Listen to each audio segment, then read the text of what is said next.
This is the way it feels to move through summer in Lululemon. Iconic Align softness without the front seam. For our smoothest look and feel ever, summer won't know what hit it. Stretch your limits in the non-stop flexibility of the new Lululemon Align No-Line Pant in select stores and at Lululemon.com. Oh!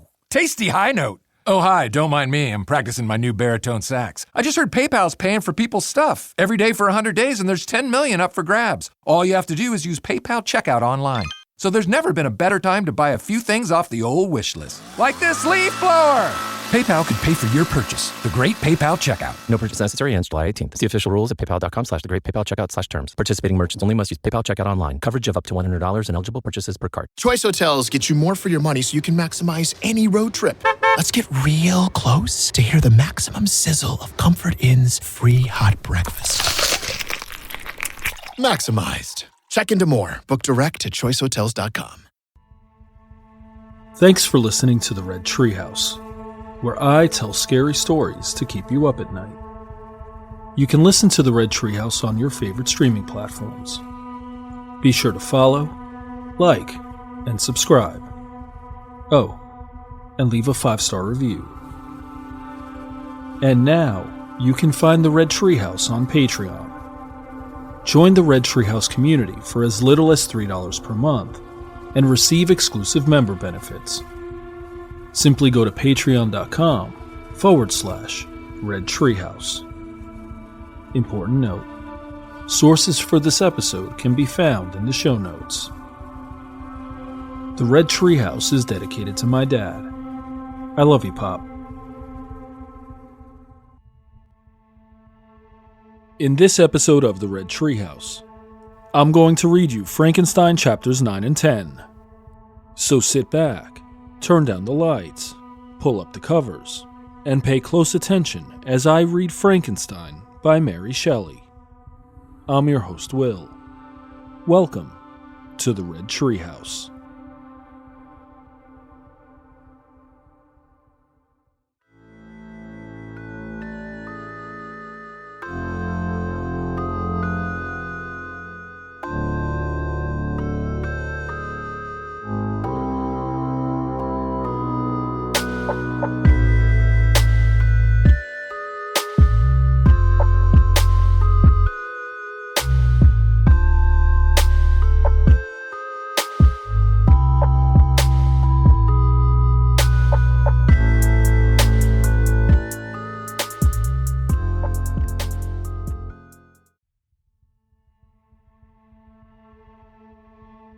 Frankenstein, Chapter 9.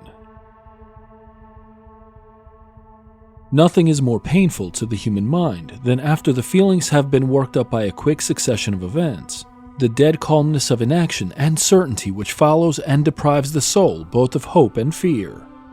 Justine died, she rested, and I was alive. The blood flowed freely in my veins, but a weight of despair and remorse pressed on my heart which nothing could remove. Sleep fled from my eyes. I wandered like an evil spirit, for I had committed deeds of mischief beyond description horrible. And more, much more, I persuaded myself, was yet behind. Yet my heart overflowed with kindness and the love of virtue. I had begun life with benevolent intentions and thirsted for the moment when I should put them in practice and make myself useful to my fellow beings. Now all was blasted. Instead of that serenity of conscience which allowed me to look back upon the past with self-satisfaction, and from thence to gather promise of new hopes, I was seized by remorse and the sense of guilt, which hurried me away to a hell of intense tortures such as no language can describe. This state of mind preyed upon my health, which had perhaps never entirely recovered from the first shock it had sustained. I shunned the face of man. All sound of joy or complacency was torture to me. Solitude was my only consolation. Deep, dark, death-like solitude. My father observed with pain the alteration perceptible in my disposition and habits, and endeavored by arguments deduced from the feelings of his serene conscience and guiltless life to inspire me with fortitude and awaken in me the courage to dispel the dark cloud which brooded over me. "Do you think, Victor," said he, "that I do not suffer also? No one could love a child more than I loved your brother." Tears came into his eyes as he spoke. "But is it not a duty to the survivors that we should refrain from augmenting their unhappiness by an appearance of immoderate grief? It is also a duty owed to yourself, for excessive sorrow prevents improvement or enjoyment, or even the discharge of daily usefulness, without which no man is fit for society." This advice, although good, was totally inapplicable to my case. I should have been the first to hide my grief and console my friends if remorse had not mingled its bitterness, and terror its alarm, with my other sensations. Now I could only answer my father with a look of despair and endeavor to hide myself from his view. About this time, we retired to our house at Belrive. This change was particularly agreeable to me. The shutting of the gates at 10 o'clock and the impossibility of remaining on the lake after that hour had rendered our residence within the walls of Geneva very irksome to me. I was now free. Often, after the rest of the family had retired for the night, I took the boat and passed many hours upon the water. Sometimes, with my sails set, I was carried by the wind, and sometimes, after rowing into the middle of the lake, I left the boat to pursue its own course and gave way to my own miserable reflections.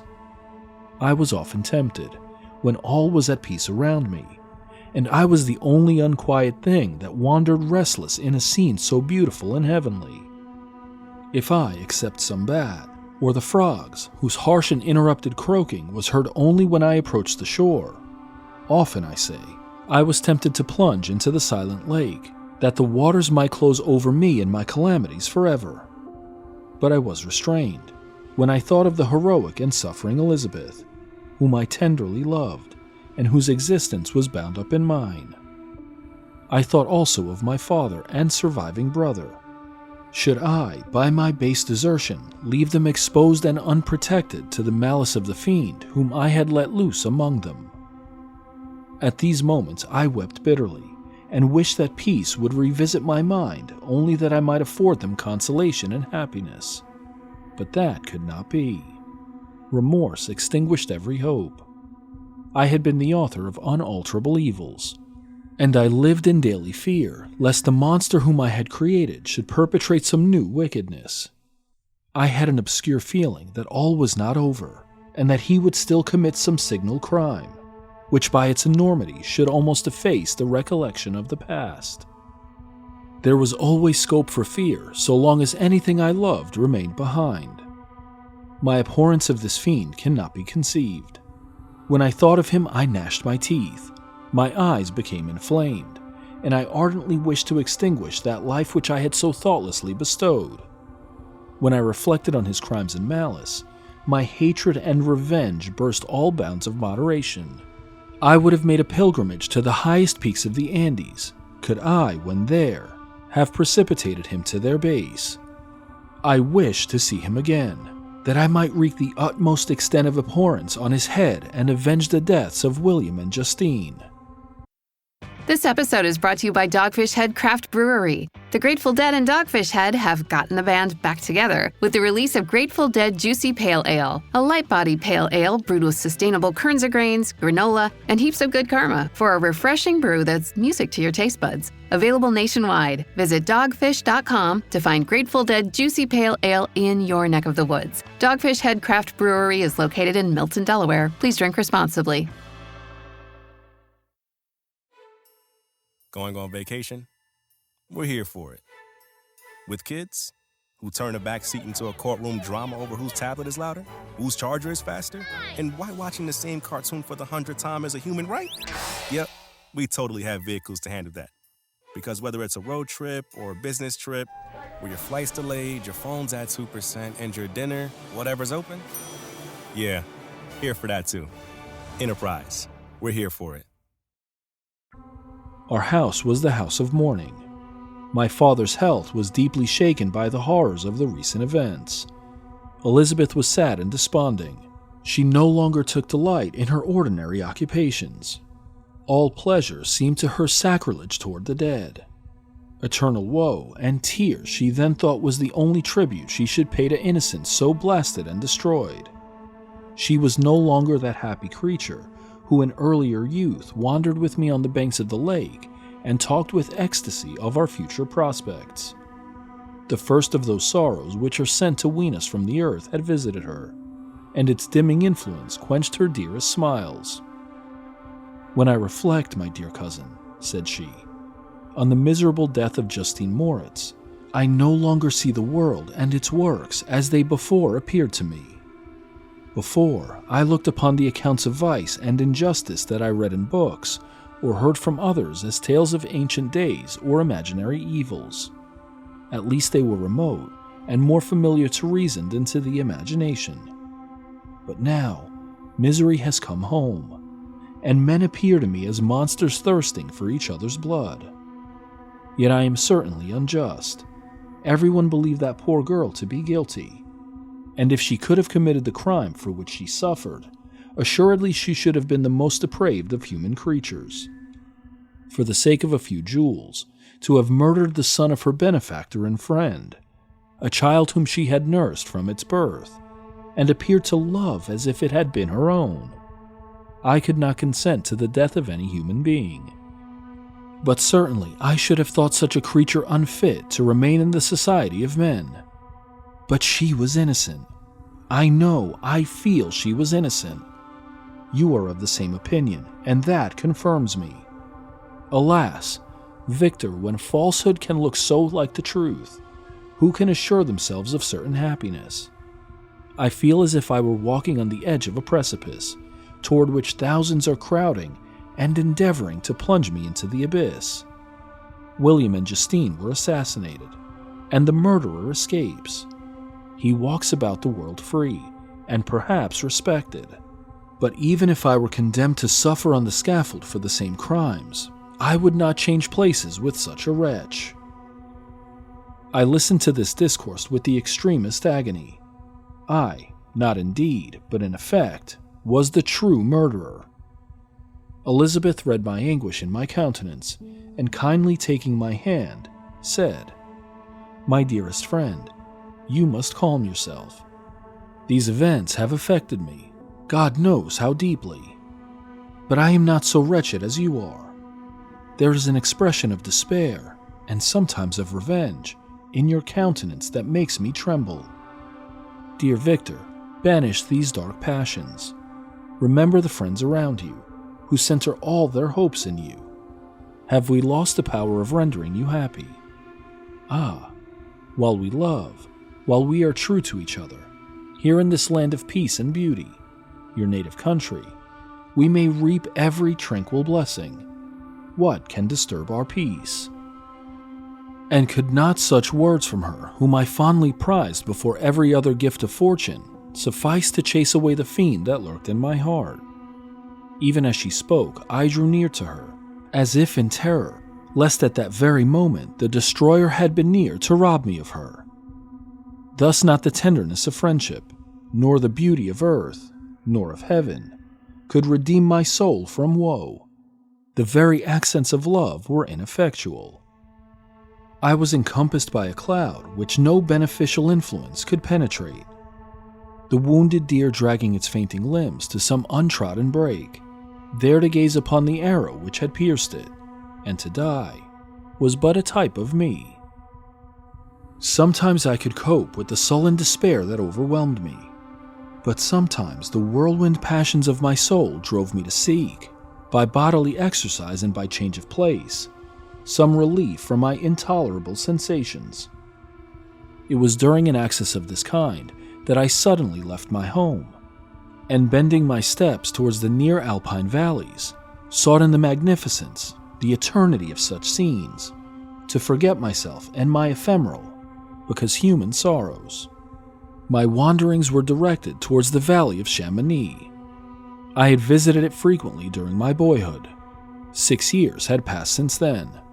I was a wreck, but naught had changed in those savage and enduring scenes. I performed the first part of my journey on horseback. I afterwards hired a mule, as the more sure-footed and least liable to receive injury on these rugged roads. The weather was fine. It was about the middle of the month of August, nearly 2 months after the death of Justine, that miserable epoch from which I dated all my woe. The weight upon my spirit was sensibly lightened as I plunged yet deeper in the ravine of Arve. The immense mountains and precipices that overhung me on every side, the sound of the river raging among the rocks, and the dashing of the waterfalls around spoke of a power mighty as omnipotence, and I ceased to fear or to bend before any being less almighty than that which had created and ruled the elements, here displayed in their most terrific guise. Still, as I ascended higher, the valley assumed a more magnificent and astonishing character. Ruined castles hanging on the precipices of piney mountains, the impetuous Arve, and cottages every here and there peeping forth from among the trees formed a scene of singular beauty. But it was augmented and rendered sublime by the mighty Alps, whose white and shining pyramids and domes towered above all, as belonging to another earth, the habitations of another race of beings. I passed the bridge of Pelissier, where the ravine, which the river forms, opened before me, and I began to ascend the mountain that overhangs it. Soon after, I entered the valley of Chamonix. This valley is more wonderful and sublime, but not so beautiful and picturesque as that of Servox, through which I had just passed. The high and snowy mountains were its immediate boundaries, but I saw no more ruined castles and fertile fields. Immense glaciers approached the road. I heard the rumbling thunder of the falling avalanche and marked the smoke of its passage. Mont Blanc, the supreme and magnificent Mont Blanc, raised itself from the surrounding aiguille, and its tremendous dome overlooked the valley. A tingling, long-lost sense of pleasure often came across me during this journey. Some turn in the road, some new object suddenly perceived and recognized, reminded me of days gone by, and were associated with the light-hearted gaiety of boyhood. The very winds whispered in soothing accents, and maternal nature bade me weep no more. Then again, the kindly influenced ceased to act. I found myself fettered again to grief, and indulging in all the misery of reflection. Then I spurred on my animal, striving so to forget the world, my fears, and more than all, myself. Or in a more desperate fashion, I alighted and threw myself on the grass, weighed down by horror and despair. At length, I arrived at the village of Chamonix. Exhaustion succeeded to the extreme fatigue, both of body and of mind, which I had endured. For a short space of time, I remained at the window watching the pallid lightnings that played above Mont Blanc and listening to the rushing of the Arve, which pursued its noisy way beneath. The same lulling sounds acted as a lullaby to my too keen sensations. When I placed my head upon my pillow, sleep crept over me. I felt it as it came, and blessed the giver of oblivion. Culture evolves at the speed of light, just like your financial needs. When it comes to your money, Credit Karma keeps you in the know and ahead of the game. You can count on Credit Karma to keep up with your financial needs as they evolve. We'll help you monitor your progress and give personalized recommendations so you can make strides towards your goals and find your way to money. Make sure you're on the right track, no matter where you are on your financial journey. Intuit Credit Karma. Karma you can count on. At Capella University, learning online doesn't mean learning alone.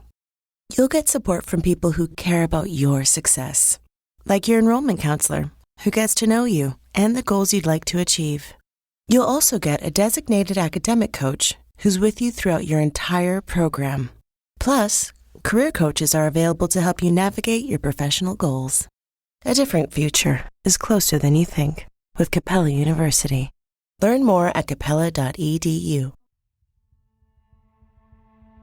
Chapter 10. I spent the following day roaming through the valley. I stood beside the sources of the Arveiron, which take their rise in a glacier that with slow pace is advancing down from the summit to the hills to barricade the valley. The abrupt sides of vast mountains were before me. The icy wall of the glacier overhung me. A few shattered pines were scattered around, and the solemn silence of this glorious presence chamber of imperial nature was broken only by the brawling waves or the fall of some vast fragment. The thunder sound of the avalanche, or the cracking, reverberated along the mountains of the accumulated ice, which through the silent working of immutable laws was ever and anon rent and torn, as if it had been but a plaything in their hands. These sublime and magnificent scenes afforded me the greatest consolation that I was capable of receiving. They elevated me from all littleness of feeling, and although they did not remove my grief, they subdued and tranquilized it. In some degree also, they diverted my mind from the thoughts over which it had brooded for the last month. I retired to rest at night. My slumbers, as it were, waited on and ministered to by the assemblance of grand shapes which I had contemplated during the day. They congregated around me. The unstained snowy mountaintop, the glittering pinnacle, the pine woods, and ragged bare ravine, the eagle, soaring amidst the clouds, they all gathered round me and bade me be at peace. Where had they fled when the next morning I awoke? All of soul inspiriting fled with sleep, and dark melancholy clouded every thought. The rain was pouring in torrents, and thick mists hid the summits of the mountains, so that I even saw not the faces of those mighty friends. Still, I would penetrate their misty veil and seek them in their cloudy retreats. What were rain and storm to me? My mule was brought to the door, and I resolved to ascend to the summit of Montanvert. I remembered the effect that the view of the tremendous and ever-moving glacier had produced upon my mind when I first saw it. It had then filled me with a sublime ecstasy that gave wings to the soul and allowed it to soar from the obscure world to light and joy. The sight of the awful and majestic in nature had indeed always the effect of solemnizing my mind and causing me to forget the passing cares of life. I determined to go without a guide, for I was well acquainted with the path, and the presence of another would destroy the solitary grandeur of the scene. The ascent is precipitous, but the path is cut into continual and short windings, which enable you to surmount the perpendicularity of the mountain. It is a scene terrifically desolate. In 1,000 spots, the traces of the winter avalanche may be perceived, where trees lie broken and strewed on the ground, some entirely destroyed, others bent, leaning upon the jutting rocks of the mountain or transversely upon other trees. The path, as you ascend higher, is intersected by ravines of snow, down which stones continually roll from above. One of them is particularly dangerous, as the slightest sound, such as even speaking in a loud voice, produces a concussion of air sufficient to draw destruction upon the head of the speaker.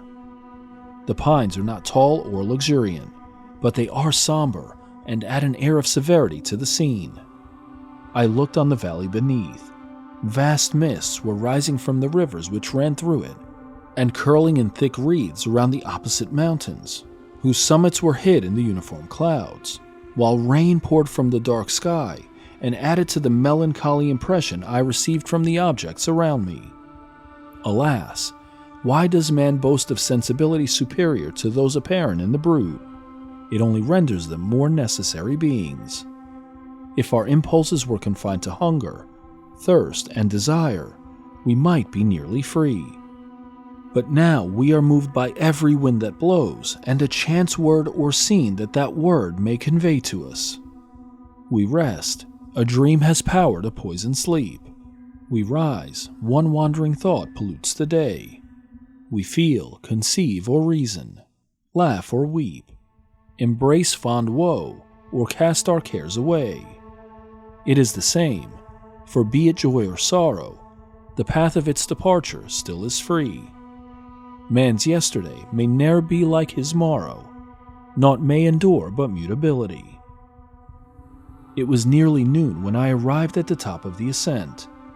For some time I sat upon the rock that overlooks the sea of ice.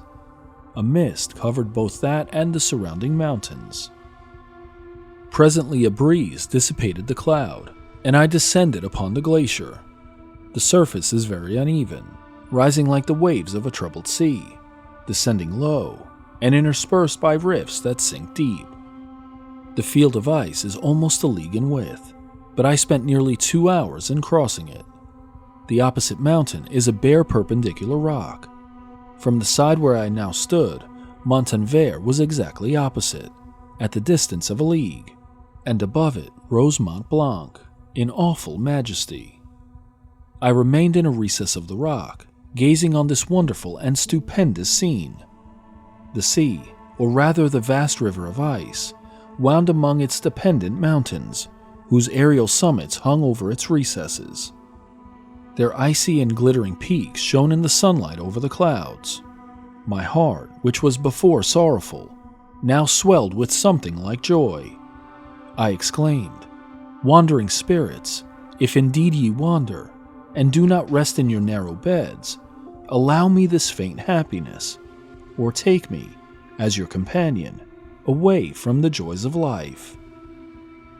As I said this, I suddenly beheld the figure of a man, at some distance, advancing towards me with superhuman speed. He bounded over the crevices in the ice, among which I had walked with caution.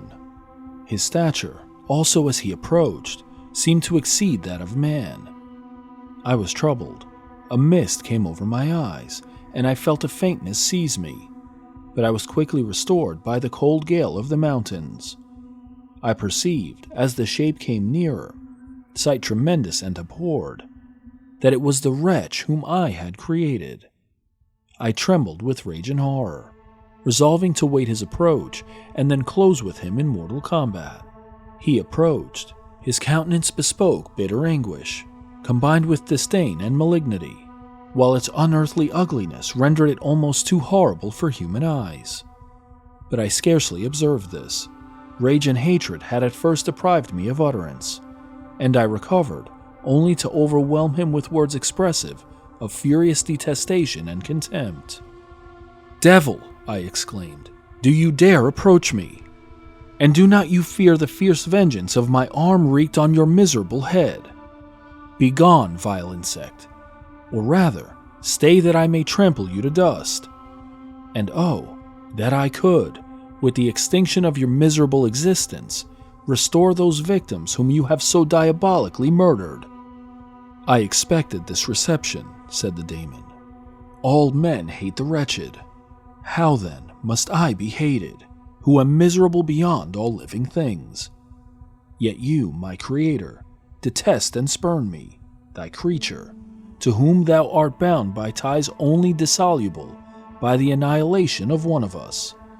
You purpose to kill me. How dare you sport thus with life? Do your duty towards me, and I will do mine towards you and the rest of mankind. If you will comply with my conditions, I will leave them and you at peace.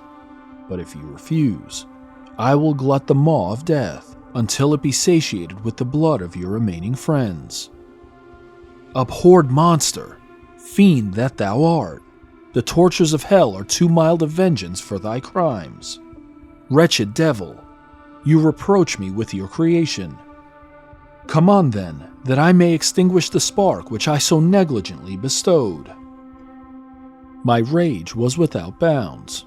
I sprang on him, impelled by all the feelings which can arm one being against the existence of another. He easily eluded me and said, "Be calm. I entreat you to hear me before you give vent to your hatred on my devoted head. Have I not suffered enough that you seek to increase my misery? Life, although it may only be an accumulation of anguish, is dear to me, and I will defend it. Remember, thou hast made me more powerful than thyself.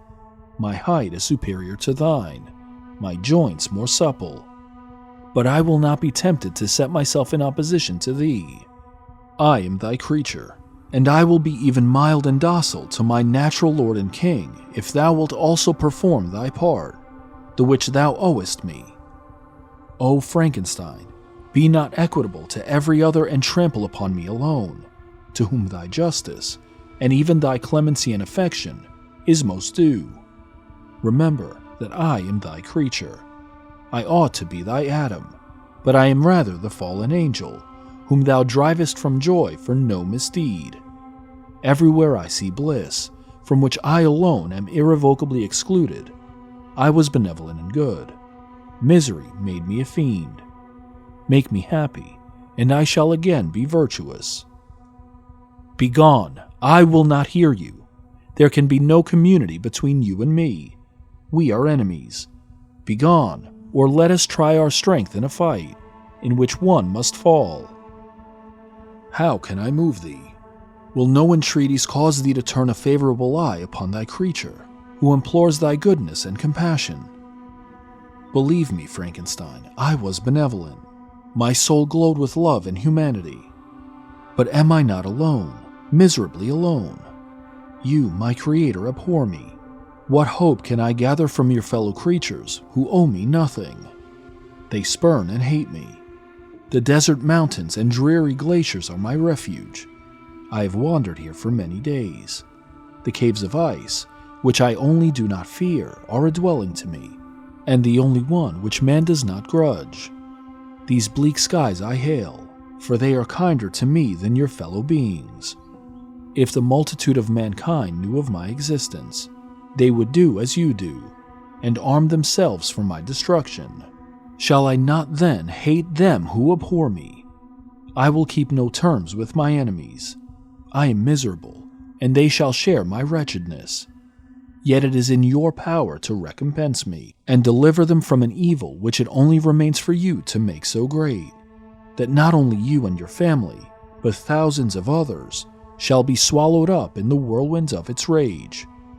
Let your compassion be moved, and do not disdain me. Listen to my tale.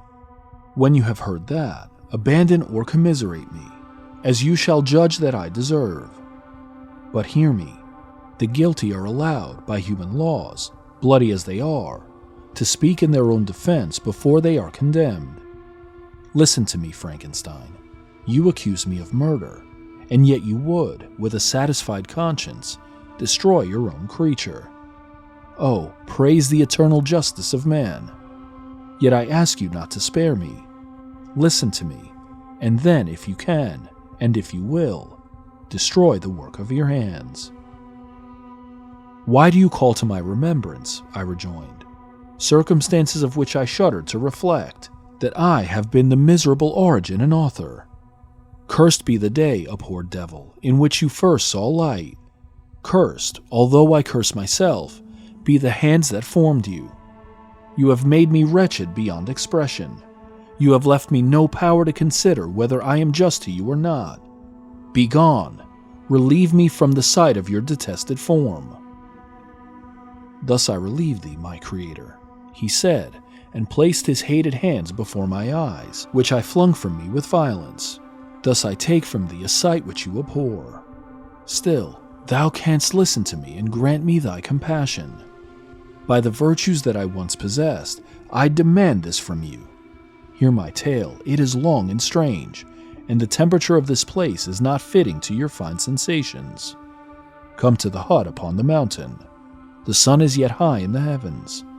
Before it descends to hide itself behind your snowy precipices and illuminate another world, you will have heard my story and can decide. On you it rests, whether I quit forever the neighborhood of man and lead a harmless life, or become the scourge of your fellow creatures and the author of your own speedy ruin. As he said this, he led the way across the ice. I followed. My heart was full, and I did not answer him. But as I proceeded, I weighed the various arguments that he had used, and determined at least to listen to his tale. I was partly urged by curiosity, and compassion confirmed my resolution. I had hitherto supposed him to be the murderer of my brother, and I eagerly sought a confirmation or denial of this opinion. For the first time also, I felt what the duties of a creator towards his creation were, and that I ought to render him happy before I complained of his wickedness. These motives urged me to comply with his demand. We crossed the ice, therefore, and descended the opposite rock. The air was cold, and the rain again began to descend. We entered the hut, the fiend with an air of exultation, I with heavy heart and depressed spirits. But I consented to listen, and seating myself by the fire, which my odious companion had lighted, he thus began his tale. What do you think so far of this classic story? Comment or email redtreehousepod@gmail.com. As we turn down the lights on this episode, make plans to join me next time as I read Frankenstein, chapters 11 and 12. I'm your host, Will. Thanks for joining me in the Red Treehouse.